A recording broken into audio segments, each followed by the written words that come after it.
National Weather Service has issued a tornado warning for Franklin County, Pennsylvania, effective until 8:55 p.m. The National Weather Service in State College Park has issued a tornado warning for central Franklin County in south central Pennsylvania until 8:45 p.m. Eastern Daylight Time.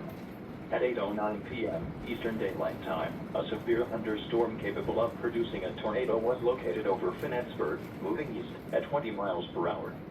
Hazard: tornado. Source: radar indicated rotation. Impact: flying debris will be dangerous to those caught without shelter. Mobile homes will be damaged or destroyed. Damaged roofs, windows, and vehicles will occur. Tree damage is likely. This dangerous storm will be near Finettsburg around 8:10 p.m. Eastern Daylight Time. Bumper Strasburg around 8:20 p.m. Eastern Daylight Time. Precautionary/preparedness actions. Take cover now. Move to a basement or an interior room on the lowest floor of a sturdy building.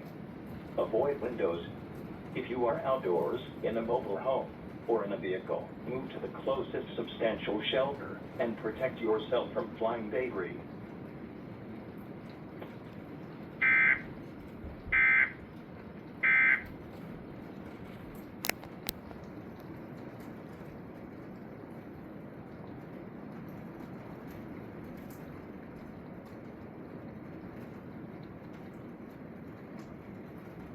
I guess today she's late.